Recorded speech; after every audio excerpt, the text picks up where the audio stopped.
Redeemed at face value, redeemed at face value. And इनका return कैसे निकालते हैं बेटे, सभी में ऐसे ही करते हैं, face value minus issue price upon issue price into 100, या ऐसा समझ लीजिए फेस वैल्यू रिडीमेबल वैल्यू होती है बेटे। हर किसी केस में हम इसी तरह से अपनाते हैं। तो redeemable value minus issue price upon issue price into में 100। क्या लगता है जी, ये बात सबको समझ आ रही है? तो आइए आइए मेरे दोस्त, मेहरबान कदरदान, आइए हम थोड़ा सा और आगे चलें और लाइफ में कुछ क्वेश्चंस को देख लें बेटे। तो मैं आता हूं कमर्शियल पेपर में। तो जैसा मैंने आपको अभी अभी बताया, कमर्शियल पेपर, एक कंपनी दूसरी कंपनी को, एक कॉरपोरेट एंटिटी दूसरी एंटिटी को अगर पैसे देती है फॉर शॉर्ट टर्म, थोड़े समय के लिए, थोड़े समय के लिए, तो मैं आपसे ये कहना चाहता हूं, इस दोनों के पेपर को हम बोलते हैं कमर्शियल पेपर। इसी तरह से अगर मैं कॉर्पोरेट एंटिटी हटाकर बैंक लिख दूं, एक बैंक जब बोरो करता है बाहर से, तो इसका क्या नाम है, सर्टिफिकेट ऑफ डिपॉजिट।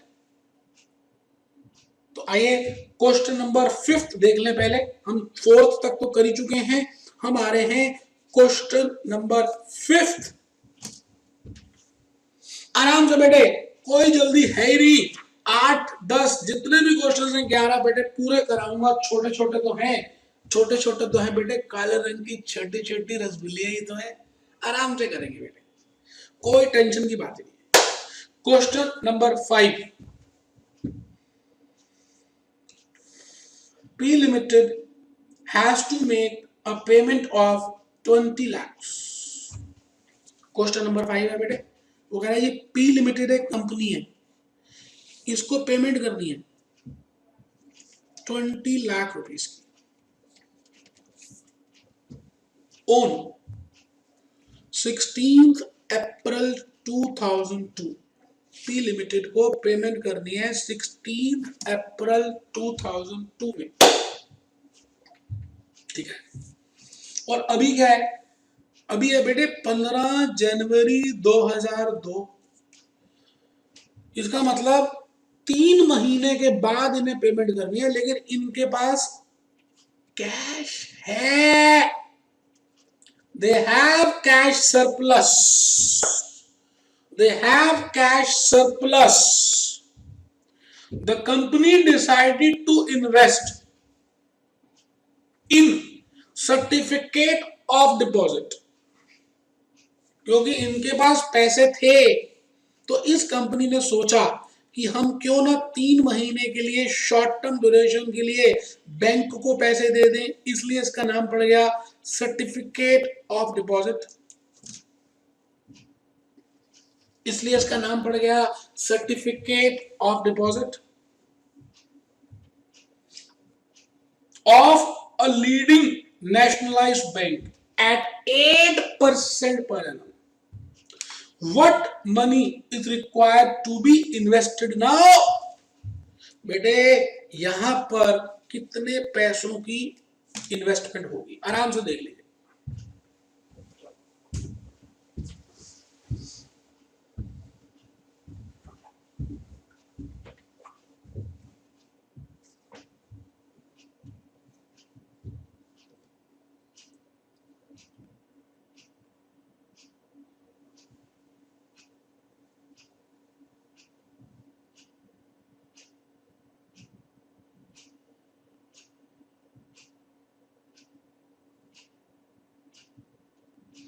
बेटे ये कह रहे हैं कि हम कहीं पे भी इन्वेस्टमेंट करते हैं तो हमें 8% पर एनम की इनकम हो ही जाती है।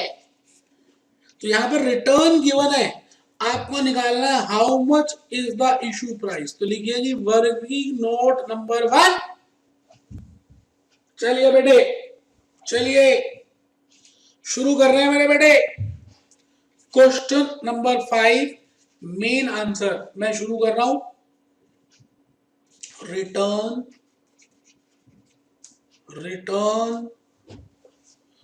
ऑफ सर्टिफिकेट of deposit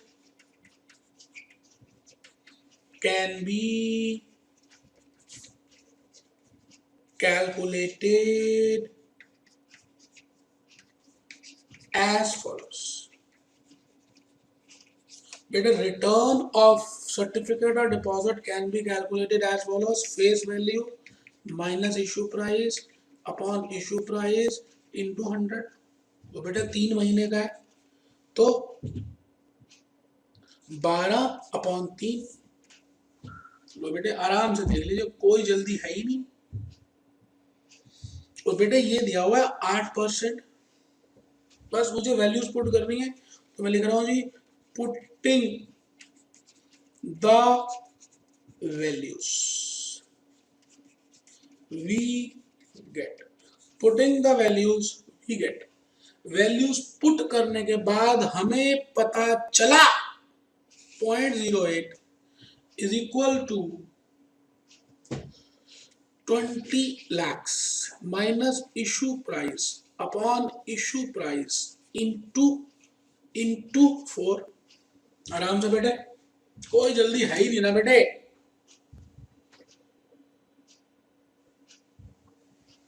तो बेटे इसको लिख रहे हैं .08 issue price is equal to 80 minus 4 issue price. देख लीजिए मैंने क्या किया।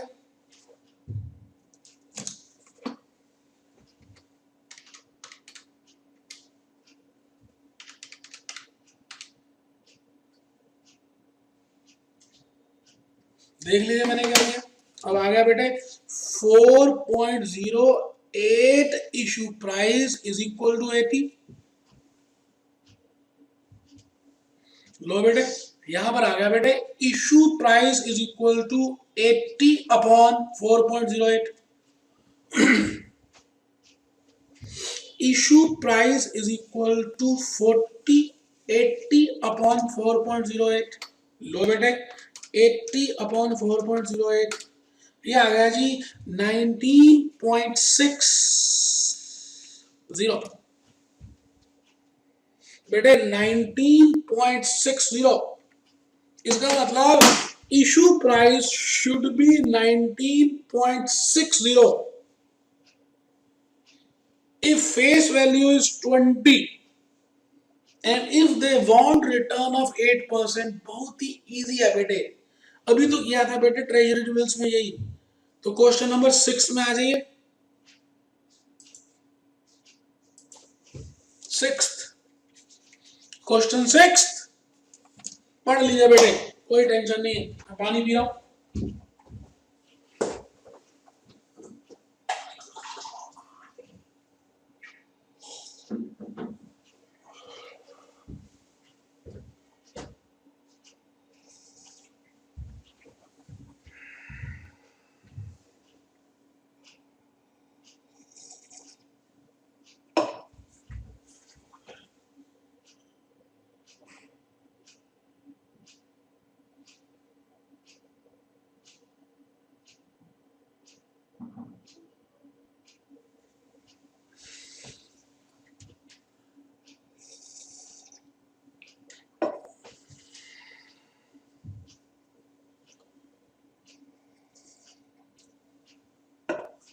बेटा 6 क्वेश्चन देख ले।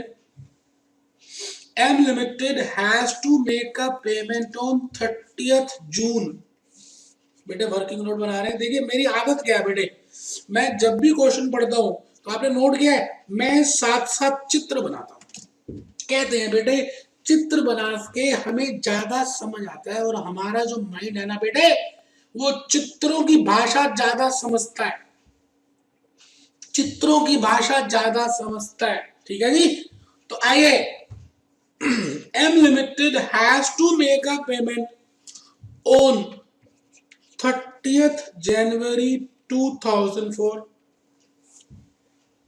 बेटे 30 जनवरी 2004 को पेमेंट करनी है बेटे, कितने लाख की? 80 लाख रुपीस, 80 लाख रुपए की। और बेटे वही वाला क्वेश्चन है बेटे, जैसे अभी फिफ्थ किया था, एम लिमिटेड के पास अभी सरप्लस फंड्स हैं, surplus funds are available. M limited के पास सरप्लस फंड्स हैं, सरप्लस फंड्स आर अवेलेबल,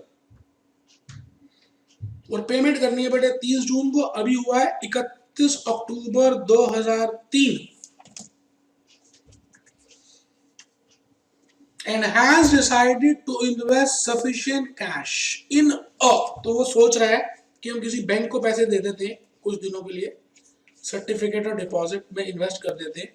अब वो पता क्या पूछेगा, यहां कितने पैसे डाले जाएं जिससे कि रिटर्न 8% आ जाए। अभी तो किया था बेटे, अभी 20 लाख के लिए किया था, ये 80 लाख के लिए, देख लीजिए।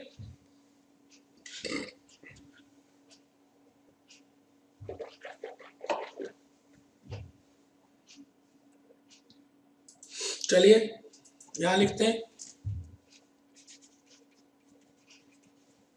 Return percentage is equal to 8% is equal to, हमें 80 चाहिए, कितने इन्वेस्ट करें कि हमें इस रेट के हिसाब से 80 लाख मिल जाएं। और दूसरी बात,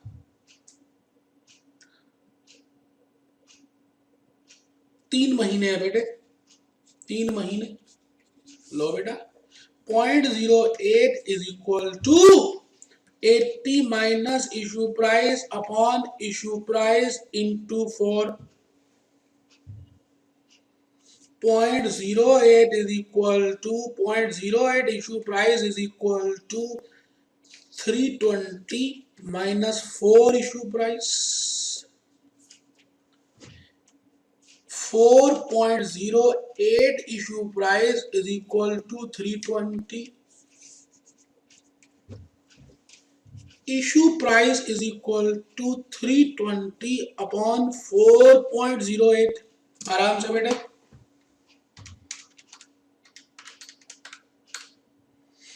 बेटे आ भी गया बेटे 78.43 रुपीज लैक्स, देख लीजिए 78.43 लैक्स, ये आ गया बेटे 78.43।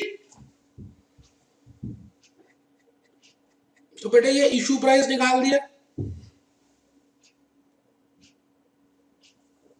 तो आप लिख लें the management of, the management of M Limited may be advised, the management of M Limited may be advised to invest, आसान है बेटे, to invest rupees 78,44,000 today in order to get rupees 80 lakhs after 3 months, after 3 months for payment करने के लिए। लो बेटा question number 6 मैंने कर दिया जी।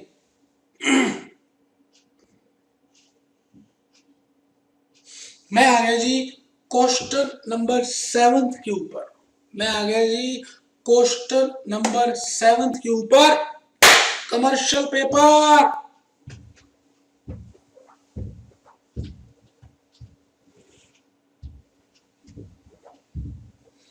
बेटे कमर्शियल पेपर भी कैलकुलेशन तो वैसी होंगी, नाम अलग है बेटे, एक कंपनी दूसरी कंपनी को देती है सर्टिफिकेट ऑफ डिपॉजिट, एक बैंक दूसरे कंपनी से पैसे लेता है।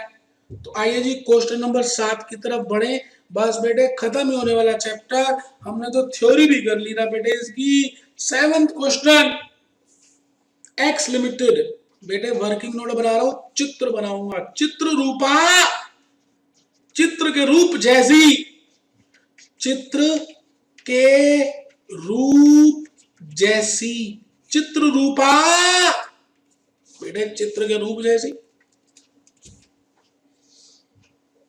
तो date of issue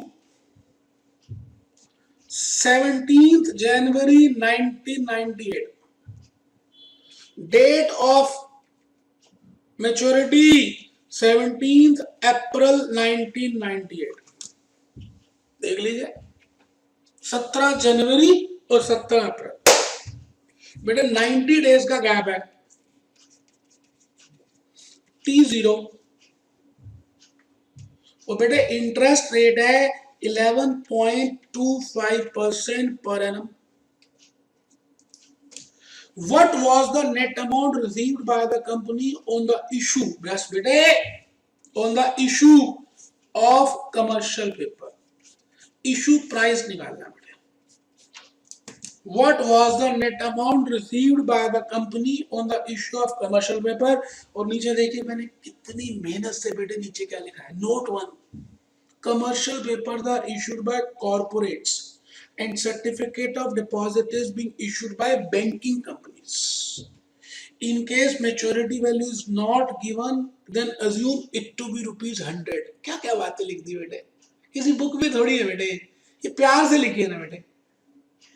We will receive commercial paper with sinking fund and convert the 11.25% to 90 days। ठीक है बेटे, कोई दिक्कत ही नहीं।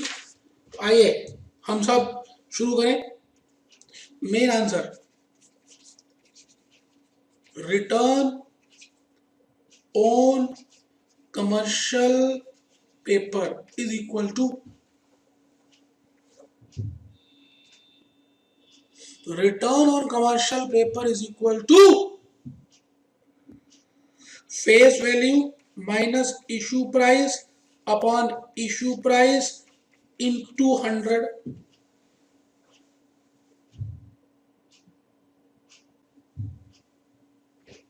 into 365 या 4/90। लो बेटे, तो मैं लिख रहा हूं 11.25 is equal to face value minus issue price, पता नहीं बेटे, अपॉन x इंटू 365/90, तो 0.1125। एक बच्चा कहता है ये सर पता चीज तो बिल्कुल सर्टिफिकेट डिपॉजिट जैसे कर रहे हैं, ये बिल्कुल ट्रेजरी बिल जैसे कर रहे हैं। मैंने कहा हाँ बेटे, सारे डिस्काउंट पे होते हैं और सबकी रिडेम्पशन ही फेस वैल्यू पे होती है। थ्योरी के लिए अलग अलग नाम है, पता होने चाहिए। प्रैक्टिकली तो बेटे कैलकुलेशन, रिटर्न, इशू प्राइस सब कुछ ही सेम है। दूसरे बच्चे ने ठंडी सांस ली, ने कहा मजे आ गए, ये 5-6 नंबर तो बिल्कुल पक्के हैं। हाँ बेटे, बेटे मेहनत कर रहे हैं ना। मनी मार्केट इंस्ट्रूमेंट्स का चैप्टर ही कोई नहीं कराता, आप उनके इंडेक्स में देख लीजिए, और पेपर में लगातार आ रहा है बेटे थ्योरी और प्रैक्टिकल। और अगर आप करके जाएंगे, आप पास होंगे, आपके 80+ आएंगे तो मुझे खुशी होगी ना बेटे। तो इसीलिए बेटे मैं करा रहा हूँ, आप प्लीज करें बेटे। x इज इक्वल टू बेटे 4.05, तो ये आ गया बेटे into 100 is equal to 405.55 minus 4.05x। आराम से बेटे, बॉड मास तो आप सबको ही पता है क्या होता है बेटे, बॉड मास आप सबको पता है क्या होता है। बॉड मास, बॉड मास क्या होता है बेटे, ये बात मालूम ही है आपको। चलिए जी, 4.05 प्लस 0.1125 इज इक्वल टू 4.1625